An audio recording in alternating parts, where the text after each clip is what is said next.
आज का जो हमारा टॉपिक है वो है chemical bonding and molecular structure. सबसे पहले हमने ये स्टार्ट करने से पहले ये समझना है कि हमने बॉन्ड बनाना ही क्यों है, और बॉन्ड कब बनता है? जब एटम कंबाइन करते हैं। तो एटम ने कंबाइन करना ही क्यों है? और कुछ एटम तो कर जाते हैं और कुछ एटम नहीं करते, ऐसा भी क्यों है? समझ रहे हो मेरी बात? पहला क्वेश्चन अराइज होता है, एटम कंबाइन कराने ही क्यों है और कुछ कर जाते हैं कुछ नहीं करते, ऐसा क्यों है? उनके बीच के फोर्सेस का नेचर कैसा है? जैसे आयनिक है या कोवलेंट है, ठीक है। वो कंबाइनिंग कैपेसिटी कैसे है? जैसे वाटर H2O ही क्यों है? वाई?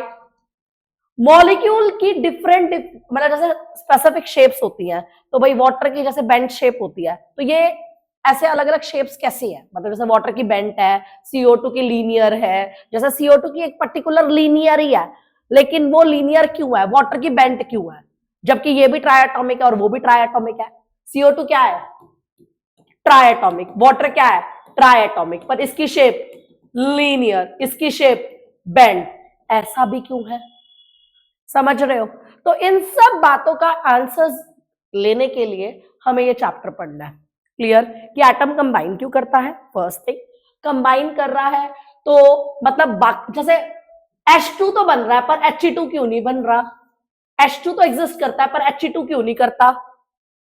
कि कुछ कर रहे हैं और कुछ क्यों नहीं कर रहे फिर कंबाइन, ऐसा भी क्यों है? अच्छा, उनके बीच के फोर्सेस का नेचर कैसा है? बॉन्ड का नेचर कैसा है? कोवलेंट है या आयनिक है? अच्छा, जैसे वाटर है H2O ही क्यों है? पता है क्यों? क्योंकि H की वैलेंसी 1 थी, O की 2 थी, तो मिलाकर क्या बन गया? H2O। राइट? राइट। तो ये कंबाइनिंग कैपेसिटी क्या है? अच्छा, इनकी शेप ऐसे क्यों है? ये सब बातों का आंसर मतलब गैदर आउट करने के लिए हमारे को ये चैप्टर पढ़ना पड़ा। Why do atoms combine? तो इसके पीछे है to acquire the noble gas configuration to complete its octet। Octet को पूरा करने के चक्कर में हम लोग कंबाइन करते हैं दूसरे एटम्स के साथ। और एक बात याद रखना, हीलियम के केस में डुप्लेट वाली सीरीज चलती है। जैसे H है, के शेल वाले ना अपना डुप्लेट पूरा करते हैं, उसके बाद वाले ऑक्टेट तक जाते हैं। उसके बाद वाले कहां तक जाते हैं? ऑक्टेट तक। लेकिन जब हाइड्रोजन, हीलियम, लिथियम है, ये क्या करना पूरा करते हैं?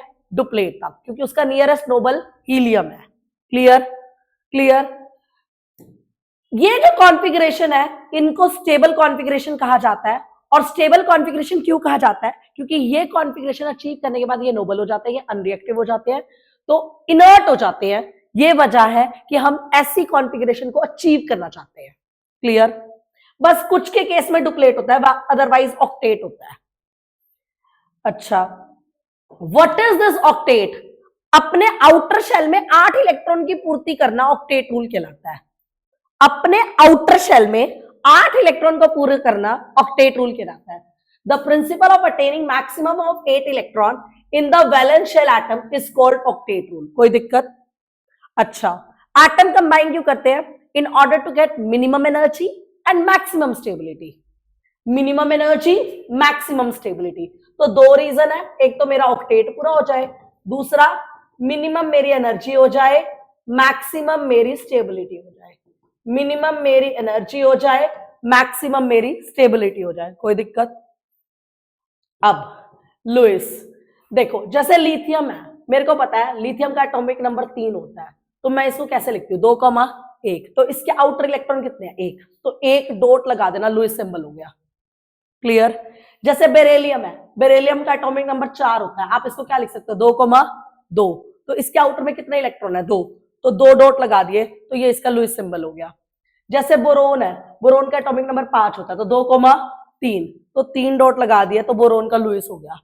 जैसे क्लोरीन जैसे कार्बन है, कार्बन का एटॉमिक नंबर 6 होता है, 2,4। तो इसके आउटर में 4 है, 4 डॉट लगा दोगे तो लुइस हो गया इसका सिंबल।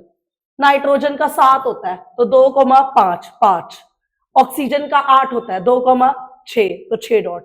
फ्लोरीन का 9 होता है, 2,7। 7 डॉट। नियोन का 10 होता है, 2,8। तो 8 डॉट। तो लुइस सिंबल का मतलब होता है जो आउटर मोस्ट शेल में इलेक्ट्रॉन होते हैं, उतने डॉट्स या उतने क्रॉस लगा दो, उतने डॉट्स या उतने क्रॉस लगा दो, वो लुइस सिंबल हो गया। कोई दिक्कत यहां तक किसी को? क्लियर? Okay, next. क्यों पढ़ना है ये लुइस? लुईस को देखते ही मुझे ये पता लग जाता है उसके वैलेंस शेल में इलेक्ट्रॉन कितने हैं। वैलेंस शेल के इलेक्ट्रॉन को जानकर मेरे को उसके ग्रुप का नंबर पता लग जाता है, उसकी वैलेंसी पता लग जाती है।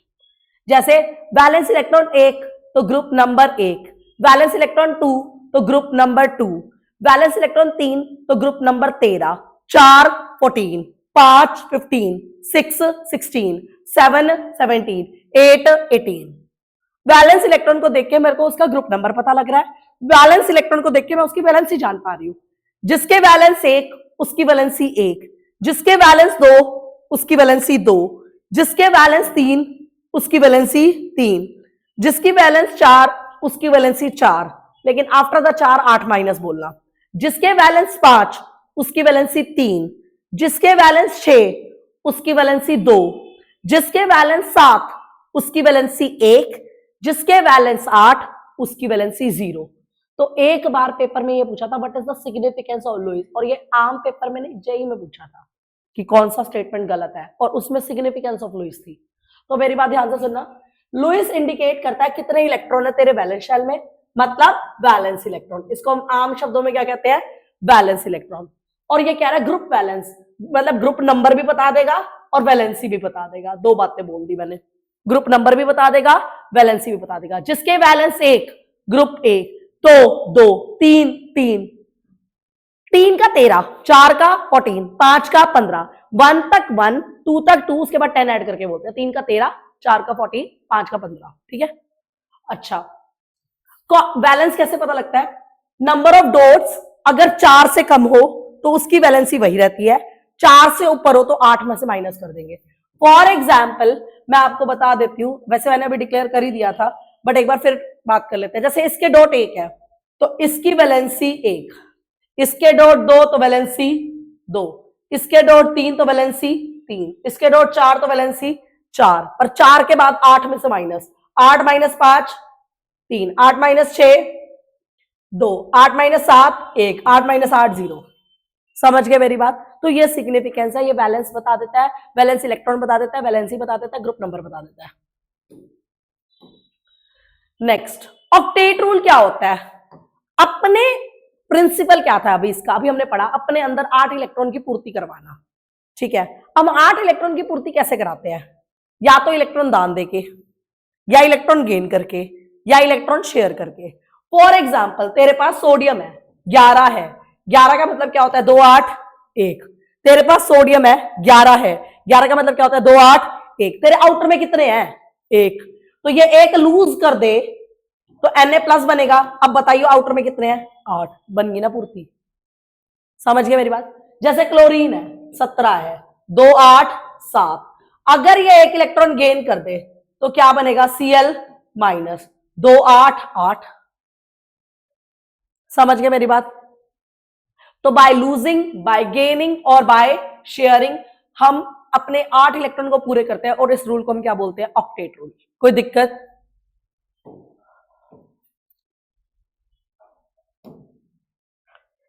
आयनिक और इलेक्ट्रोवैलेंट बॉन्ड, जब कभी कोई बॉन्ड बने कंप्लीट ट्रांसफर ऑफ इलेक्ट्रॉन, जैसे मेटल अपना इलेक्ट्रॉन लूज करता है, नॉन मेटल अपना इलेक्ट्रॉन गेन करता है, तो ये कंप्लीट ट्रांसफर हो गया, मेटल ने दे दिया, नॉन मेटल ने ले लिया। तो जब कंप्लीट ट्रांसफर होता है, और एक बात याद रखना, जब हम अपना इलेक्ट्रॉन डोनेट कर देते हैं ना, उस इलेक्ट्रॉन पे आपका हक नहीं रहेगा। तो ऐसी बॉन्डिंग को हम लोग आयनिक बॉन्डिंग कहते हैं। क्या कहते हैं, आयनिक बॉन्डिंग। ठीक है, और जो इनके बीच में जो फोर्स ऑफ अट्रैक्शन होता है उसका नाम है strong electrostatic force of attraction. For example मैं तेरे को बता ही देती हूँ, जैसे देख Na है, Na का 2 8 1 था, अगर ये 1 इलेक्ट्रॉन लूज कर दे Na प्लस 1 इलेक्ट्रॉन बनेगा 2 8 बनेगा, इसने 1 इलेक्ट्रॉन लूज कर दिया, राइट। क्लोरीन है 2 8 7 है, 1 इलेक्ट्रॉन गेन करा दो, Cl माइनस 2 8 8 बना। इसने दिया, इसने लिया, इसने दिया, इसने लिया, कंप्लीट ट्रांसफर हो गया। उसने दे दिया, उसने ले लिया।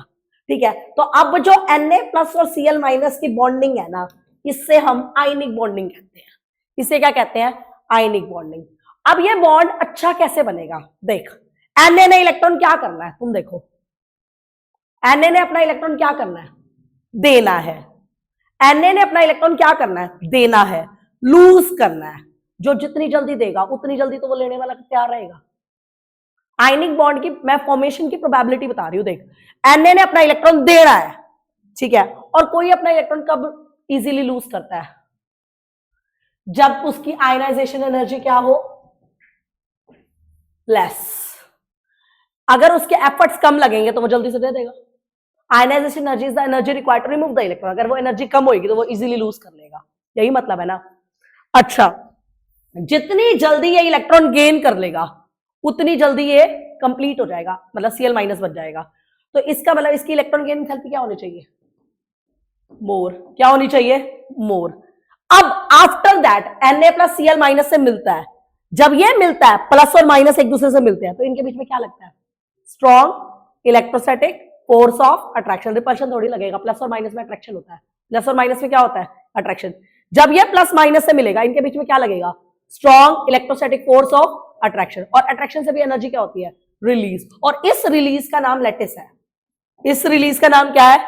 Lattice energy. मतलब अब आफ्टर द बॉन्डिंग सेटिस्फेक्शन ज्यादा होनी चाहिए या कम? आफ्टर बॉन्डिंग प्लस और माइनस की ये सेटिस्फेक्शन ज्यादा होनी चाहिए या कम? तुम बताओ। ज्यादा। तो इसका मतलब ये एनर्जी रिलीज क्या होनी चाहिए? ज्यादा। तो उन्होंने क्वेश्चन ये पूछा था, नीट में आया था ये, कि आयनिक बॉन्ड की प्राइम कंडीशन के लिए कौन सी स्टेटमेंट ठीक है? आई तेरी कम, इलेक्ट्रॉन गेन ज्यादा, लैटिस तेरी ज्यादा। ये देखो, ionisation energy should be low, electron gain enthalpy तेरी हाईली क्या होनी चाहिए? नेगेटिव, और लैटिस एनर्जी भी क्या होनी चाहिए? ज्यादा। तो this is the prime condition. देने वाला जितनी जल्दी देगा उतना बेटर, लेने वाला जितनी जल्दी लेगा उतना बेटर। अब आफ्टर द कॉम्बिनेशन वो भी ज्यादा हो। लैटिस एनर्जी मतलब प्लस और माइनस की बॉन्डिंग, जितनी अच्छी बॉन्डिंग होगी उतनी ज्यादा एनर्जी रिलीज होगी, और जितनी ज्यादा एनर्जी रिलीज होगी उतना स्ट्रॉन्ग बॉन्ड बनेगा। कोई दिक्कत? क्लियर? तो बेटा जी, लोगों को लगता है ये नॉर्मल टॉपिक है, लेकिन मैं ये कहती हूँ कि ये क्वेश्चन उठ सकता है as an MCQ। Clear? Next, formation of NaCl देख लीजिए। मुझे पता है Na का एटॉमिक नंबर 11 है, तो 2 8 1 है, इसके बैलेंस इलेक्ट्रॉन में 1 है।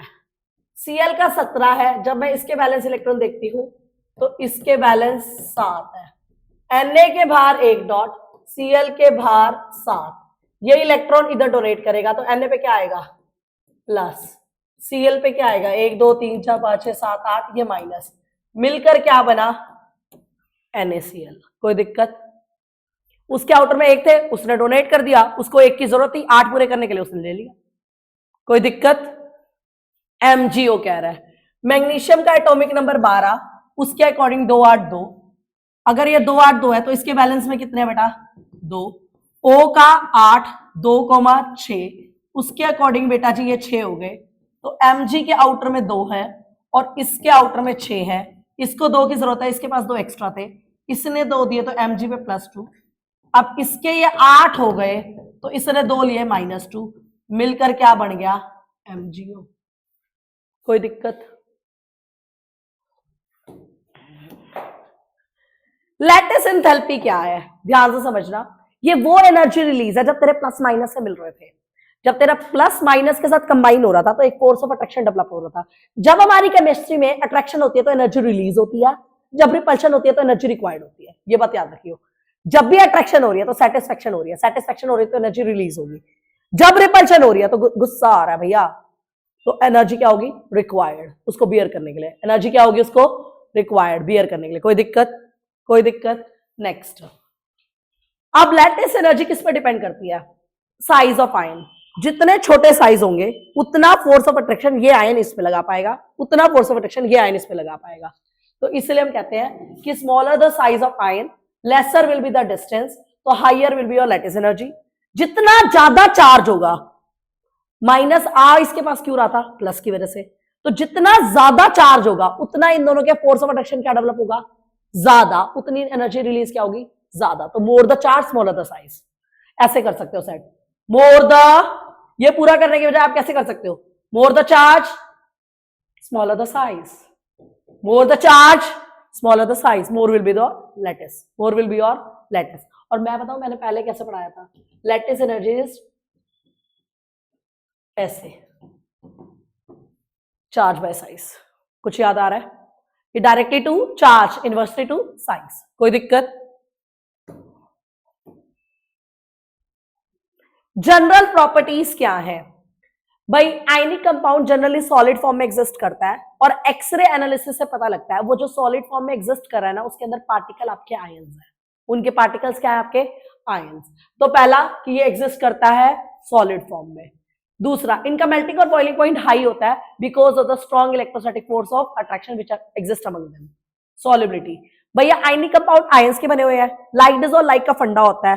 पोलर डिसॉल्व इन पोलर, पानी तेरा पोलर, ये भी तेरा पोलर, तो they are soluble in water rather than non polar solvent like organic, कोई दिक्कत?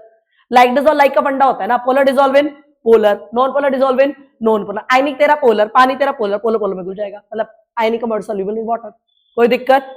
Next, electrical conductivity. Ionic compound solid होते हैं तो सॉलिड फॉर्म में ये कंडक्ट नहीं करते, बट जैसे ही तो इसको एक्वस स्टेट में डालती है, it will furnish ions and ions will move and conduct electricity. और जैसे ही आप इसको मोल्टन स्टेट में लाओगे तो भी आयंस फर्निश करेगा and that will conduct electricity, कोई दिक्कत? आयनिक रिएक्शन, जैसे आप ये कहते हो ना acid plus base gives salt plus water, this is very fast reaction. बाय, क्योंकि एसिड एकदम से क्या फर्निश कर देता है बता दे? H प्लस और Cl माइनस। और बेस एकदम से क्या फर्निश कर देता है बोल दो? Na प्लस और OH माइनस। ये आपस में कंबाइन करके क्या बनेगा?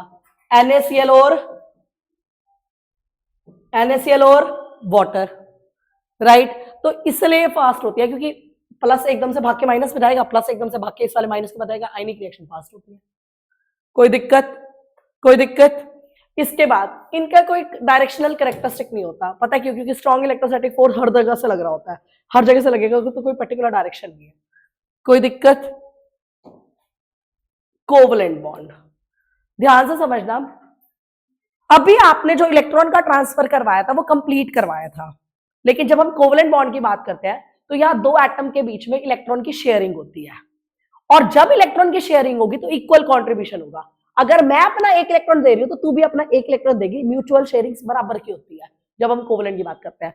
फॉर एग्जाम्पल, ये 100 रुपए का मार्कर है, अब हमारे को शेयर करना है, हमारे को क्या करना है? शेयर। तो 50 रुपीज तू देगी और 50 रुपीज मैं दूंगी, तो ही हम इसको शेयर कर पाएंगे, बराबरी का, और कोवलेंट बॉन्ड बनेगा। क्लियर? बराबरी की होती है शेयरिंग, मतलब बॉन्ड में दो इलेक्ट्रॉन होते हैं ना, तो एक तेरा और एक मेरा होना चाहिए। समझ गए मेरी बात? ये बात बता रहे हैं। Each bond is as result of sharing of an electron pair between the atoms. एक बॉन्ड में शेयरिंग ऑफ इलेक्ट्रॉन होगा, each combining atom contribute one electron to the shared pair. हर कंबाइन करने वाला एक इलेक्ट्रॉन देता है। अच्छा, एक क्वेश्चन ये पूछा गया था, ऑल्दो ये उसमें नहीं पूछा गया था, एक ना गेट का पेपर होता है, उस गेट के पेपर में ये पूछा गया था कि जब बॉन्ड बनाते हैं तो मिनिमम कितने इलेक्ट्रॉन चाहिए बॉन्डिंग के लिए? बताओ, मिनिमम बॉन्ड बनाने के लिए आपको कितने इलेक्ट्रॉन चाहिए?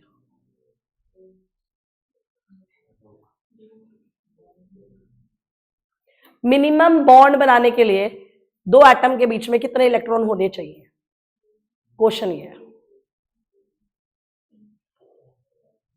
बिटवीन टू एटम्स, जैसे आप ये बोलते हो ना बॉन्ड बन रहा है, ये है, ये है, ये मिलकर बॉन्ड बन रहा है, राइट? ये बॉन्ड में कितने इलेक्ट्रॉन है?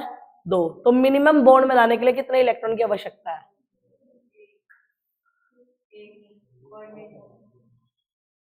एक इज द आंसर। मैं बताती हूँ क्यों।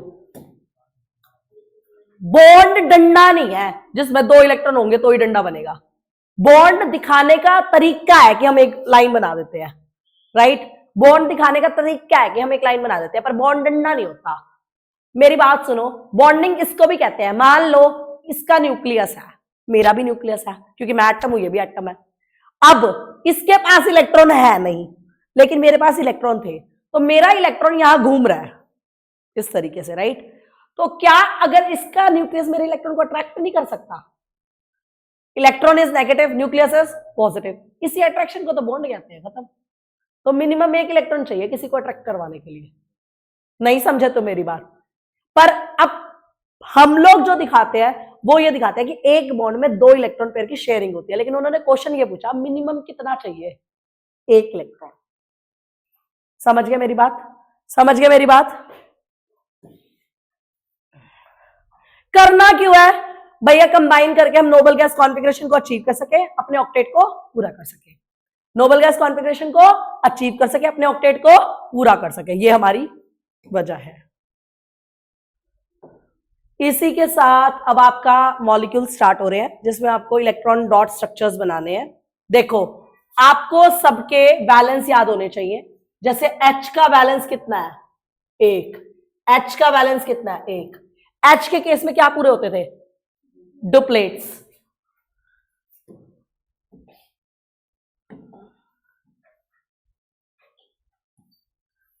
तू मुझे एक दे, मैं तुझे एक देता हूं, ये बन गया H2। कोई दिक्कत? Cl ग्रुप 17 का बंदा है। आप लोग उसके ना ये देख लो कौन से ग्रुप का बंदा है। Cl कौन से ग्रुप का बंदा है? 17। 17 के 7, 17 के कितने होते हैं? 7। तो मैंने लिखा Cl 1 2 3 4 5 6 7। Cl 1 2 3 4 5 6 7। 7 को कितने पूरे करने हैं? कितने की कमी है 7 में? ये इसको कहेगा भाई एक शेयर करा दे। उसने कहा ले ले। उसने कहा मैंने तुझे दिया था तू भी मुझे दे, ले ले। ये बन गया इस प्रकार। अच्छा, जो ये शेयर हो रहे हैं इसको तो आप बोलते हो बॉन्ड पेयर। क्या बोलते हो बेटा जी? Bond pair. जो ये फ्री रह गए ये आपके होते हैं बेटा जी लोन पेयर्स। आपसे पेपर में कई बार ये पूछ लेता है right the number of bond pair and lone pair. तो बॉन्ड पेयर 1 है, लोन पेयर कितने हैं? 1 2 3 4 5 6। तो 1 bond pair, 6 lone pair are present in Cl2। अच्छा, थोड़ा सा मोल्ड कर देती हूँ। लोन पेयर इलेक्ट्रॉन्स 12 बोलना, क्योंकि एक पेयर में 2 नहीं होते। कोई दिक्कत? NH3 भैया N के बैलेंस आपके 5 होते हैं, 1 2 3 4 5। H का 1, H का 1, H का 1। H के केस में आपको क्या पूरा करना है? Duplet duplet duplet. और इसका क्या चाहिए आपको? ऑक्टेट।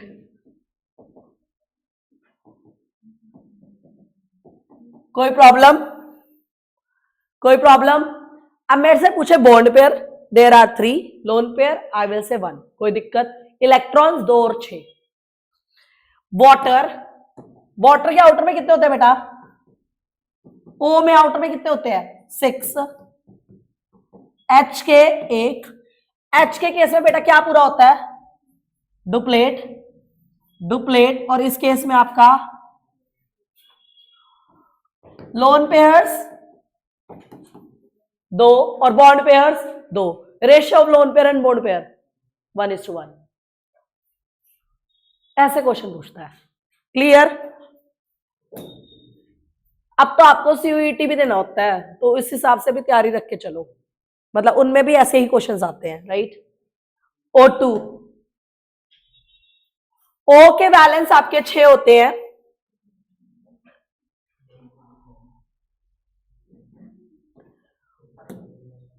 O के बैलेंस कितने होते हैं आपके?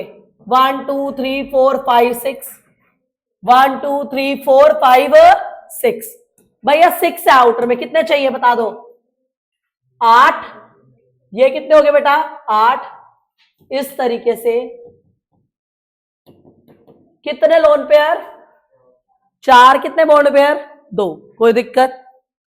CCl4, C के आउटर में कितने होते हैं बेटा?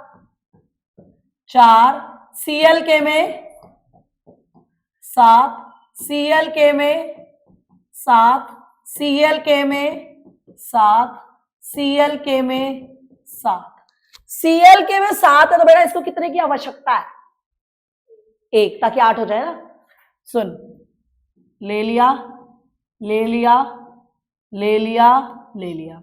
अब कार्बन वसूली पे आया, कहता है एक एक दिए थे ना, चलो दाओ। हो गए उसके भी 8। क्लियर? तो इस प्रकार अब बता दे ratio of lone pair by bond pair.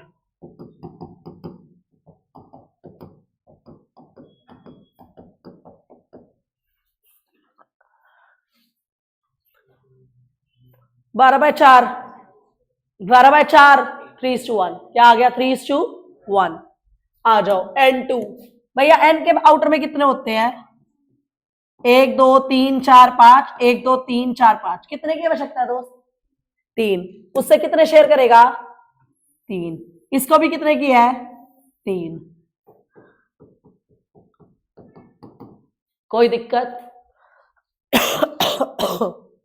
अब है O3, ध्यान से करेंगे। O O O, clear? Clear? Please focus, focus, कुछ बात है। 6 होते हैं ना, 1 2 3 4 5 6, 1 2 3 4 5 6, 1 2 3 4 5 6। 6 के लिए कितने चाहिए तुझे? इसको 2 चाहिए तो इसको भी भाई, इसके भी 8 पूरे हो गए, किन उसके भी 8 पूरे हो गए। वो तीसरा वो कहता है मैं क्या करने आया था यहाँ? मेरा भी सोचो कुछ, अपने अपने पूरे करके बैठ गए हो, ये कोई बात होती है यार? तुम अपने करके बैठ गया, ये वाला वो भी अपने करके बैठ गया, ये भी, और ये कहता मैं क्या कर रहा था तुम्हारे साथ? उसने कहा रो मत, रो मत, ले रख ले, रख ले। सुन, ये ओ, सुन, रख ले। अब ये वाला पेयर दे दिया, इसके पास ऊपर कितने बच्चे हैं? 1, ये वाला बच गया ना। अब मेरी बात सुन, फिर ये वाला शेयरिंग तो हो रही है, अगर तू ऊपर से देखे ना, बिल्कुल वैसा लगता है जैसा कोवेलेंट है, शेयरिंग कर रहे हैं दोनों मजे से इलेक्ट्रॉन पेयर की। ऊपर से देखो तो बिल्कुल डिट्टो सेम लगता है कोवेलेंट जैसा, पर ये कोवेलेंट नहीं है। ये 100 रुपए का मार्कर, ठीक है, 50-50 हमने मिलके लिया, तो कौन सा बॉन्ड बना? कोवेलेंट, बराबरी का हिस्सा। कहने का मतलब है इस सेट हमने भी 50 लगाए थे, मैंने भी 50 लगाए थे, तो हमने मिलकर लिया था, अब हम दोनों शेयर कर रहे हैं। लेकिन अब इसने कहा मेरे पास 50 रुपीज नहीं है, मैंने कहा कोई बात नहीं मैं देती हूँ, 100 मैं लगाती हूँ। लेकिन हमने भेदभाव नहीं किया, वैसे ही शेयरिंग कर रहे हैं जैसे पहले करते थे। लेकिन ये बता पैसा किसका था? एक एटम का, बट शेयर्ड बाय बोथ।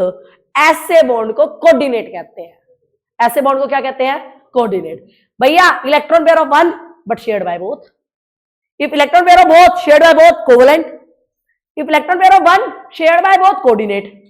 पैसा मेरा शेयर्ड बाय बोथ, कोऑर्डिनेट। दोनों का बराबर हिस्सा, कोवेलेंट।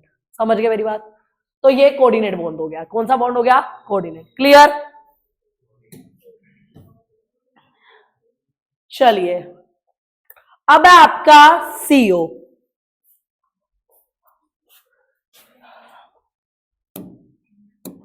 यहां लिख कार्बन, यहां लिख O के आउटर में कितने होते हैं दोस्त? और कार्बन के में 4। पहले ये देखा करो इलेक्ट्रोनेगेटिव एटम कौन है, मैं बताती हूँ। पूरी पीरियोडिक टेबल का number 1 F, number 2 O, number 3 N। Fluorine, oxygen, nitrogen, ऐसे चलता है नंबर वाइज। पहला F, दूसरा O, तीसरा N। डन। अगर ये तेरे पीरियोडिक टेबल का O सेकंड नंबर का है, तो ऑब्वियसली बात है कार्बन से क्या है? ज्यादा इलेक्ट्रोनेगेटिव है कार्बन से, मानते हो या नहीं? कार्बन से तो बेटर है। अब मेरी बात सुनो, जो इलेक्ट्रोनेगेटिव होता है ना, उसके मन में ये लालच रहता है, पहले मैं अपने पूरा करूं, बाद में देखूंगा, पहले मेरी पूर्ति हो, उसके बाद देखूंगा कोई और है या नहीं है मेरी लाइफ में। समझ गए मेरी बात? तो कार्बन से पहले कौन अपनी पूर्ति करना चाहेगा? अब मेरे को बता, O के आउटर में कितने हैं, कितने की आवश्यकता है? एकदम से कहेगा भाई 2 दे। O के पूरे। अब पता है बात क्या है, यहां पे ना शेयरिंग बराबरी की होती है। अगर O ने उससे 2 लिया है तो ये भी उससे 2 ही लेगा। ऐसा ही हुआ, ऐसा ही हुआ। बट ऐसा करने पे कार्बन के कितने हुए?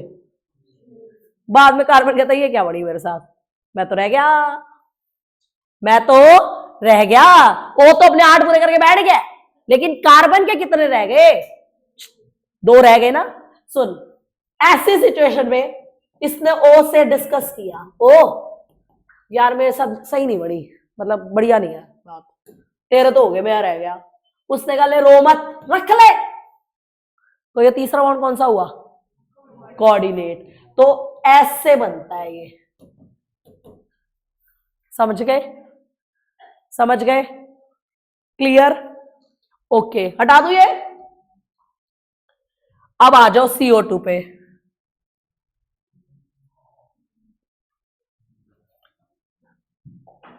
COO, कार्बन के कितने हैं दोस्त?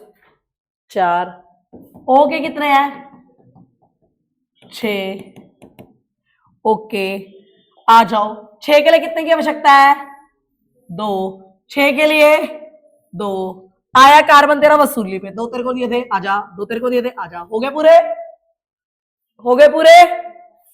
Ratio of lone pair to bond pair बता दो।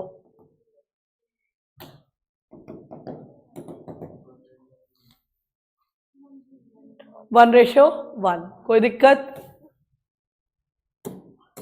H2O2 O लिख, O लिख, H लिख, H लिख। ये बात याद रखना, H हमेशा टर्मिनल पर आता है। H हमेशा किस पर आता है टर्मिनल। H हमेशा किस पर आता है टर्मिनल। H के बाहर कितने होते हैं 1, O के बाहर, O के बाहर 6। H को अपना क्या पूरा करना होता है बेटा डुप्लेट, डुप्लेट। अब O किस पर आएगा वसूली पे, तेरे को 1 दिया था भैया, कितने हो गए ओके 7। वो कहेगा यार अभी 1 की जरूरत है, उसने देखा कौन है मेरे साइड में, अरे ओ तू है यार, दे दे यार, ले ले यार।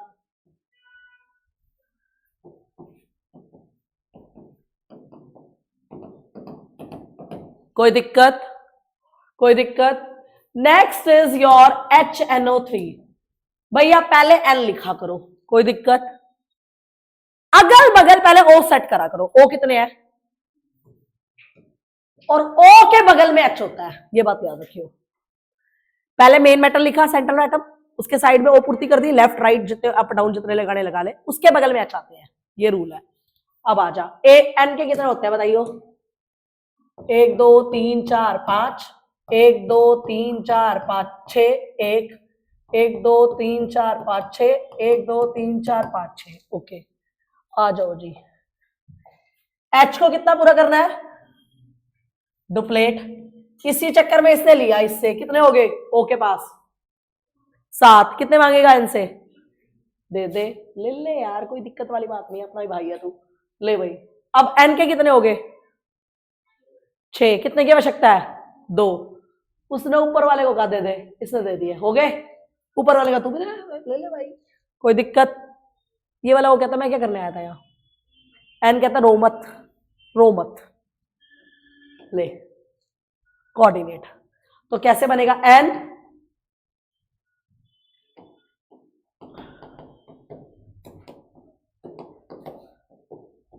कोई दिक्कत, क्लियर।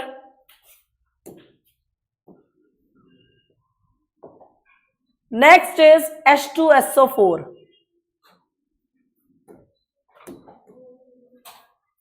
क्या लिखा S, O कितने हैं 4, ऊपर नीचे लेफ्ट राइट। H कितने आपके पास H इसके अगल बगल राइट, हाँ जी। H के में कितने होते हैं 1, O के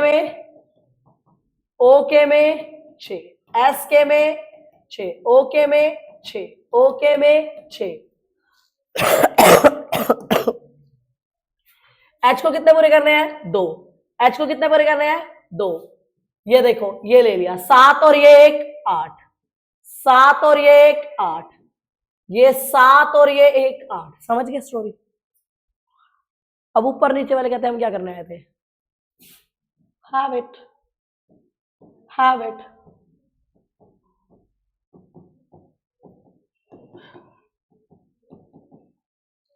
और तुम्हें एक बढ़िया बात बताऊं, लेकिन तुमने ये स्ट्रक्चर ऐसे पढ़ा हुआ है, अगर कभी बनाया हो तो ऐसे पढ़ा हुआ है ना। पहले ना O लेता है आराम से, पहले O आराम से इलेक्ट्रॉन पेयर लेता है ऐसे, ठीक है। फिर जो O के ऊपर खुद के लोन पेयर्स होते हैं ना, वो बैक बॉन्डिंग करते हैं, S के खाली d ऑर्बिटल में डालते हैं, तब ये डबल बनता है। गॉट इट और नॉट, इसे बोलते हैं हम बैक बॉन्डिंग का कंसेप्ट। पहले S से O में जाते हैं, उसकी पूर्ति कराते हैं, और उसके बाद जो O के ऊपर खुद के लोन पेयर है ना, ये दिख रहा है लोन पेयर, ये जो बचे हुए हैं, ये इसकी बैक बॉन्डिंग करते हैं, S के खाली d में डालते हैं। ये फिनोमेना कर होता है, तब ये स्ट्रक्चर ऐसे बनता है। कहीं कंफ्यूज हो जाओ, H2SO4 तुम्हें ये लिखा हुआ मिल जाए और कहो हमें तो ऐसे सिखाया गया है, वहां लगता है बैक बॉन्डिंग का कंसेप्ट, और इसको बोलते हैं p पाई d पाई बैक बॉन्डिंग। ये क्या हुई, O का कौन सा ऑर्बिटल है P, एस का कौन सा ऑर्बिटल है? डी। तो कहां से आया? उसके पी से। किस में गया? एस के डी में। पी पाई डी पाई बैक बॉन्डिंग। समझ गए मेरी बात? कहां से आया? ओ के पी से। कहां को गया? एस के डी में। तो कौन सी बॉन्डिंग हो गई? पी पाई डी पाई बैक बॉन्डिंग। समझ गए मेरी बात? हाँ जी। अगला कह रहा है जी SO3। SO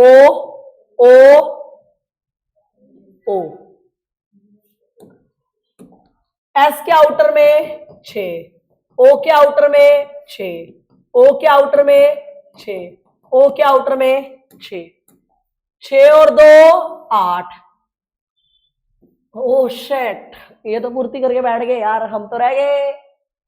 रो मत, ले ले। और एक बात बताऊं, तुम्हारे अकॉर्डिंग ये कैसा स्ट्रक्चर आ रहा है? ऐसा। लेकिन बना, अगर तुम वैसे बुक में देखो तो कई बार ऐसे लिखा हुआ मिलता है। अब what is this? P pi d pi back bonding. O का लोन पेयर एस के डी ऑर्बिटल में अपने इलेक्ट्रॉन की ट्रांसफर कर देता है, जिसको हम बोलते हैं पीपाई डिपाई बैक बॉन्डिंग। ठीक है, ओके। H3PO4 लिखो P। O कितने हैं बेटा? ऊपर नीचे अगल बगल। H कितने हैं? H के आउटर में कितने होते हैं बेटा? एक एक एक। कोई दिक्कत? O के में कितने होते हैं बेटा? 6। 1 2 3 4 5 6, 3 4 5 6, 1 2 3 4 5 6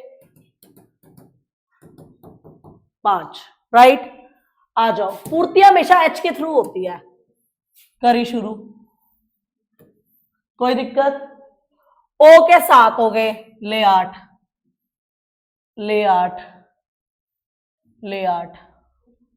ये आया वसूली पे, इन सबसे एक एक लेके पूरी हो गई। ऊपर वाला ऐसे ऐसे, तो आपके अकॉर्डिंग ये आ रहा है ना। लेकिन मैं बताऊं, तुमने बुक्स में ये पढ़ा होगा।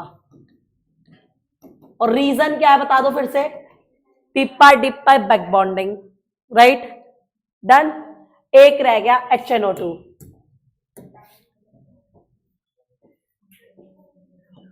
यही बनेगा, ठीक है। एक नहीं, इसमें नहीं है कुछ। डुप्लेट, ये हो गए 7 और 1 8, 6 और ये 2 ले 2, NO।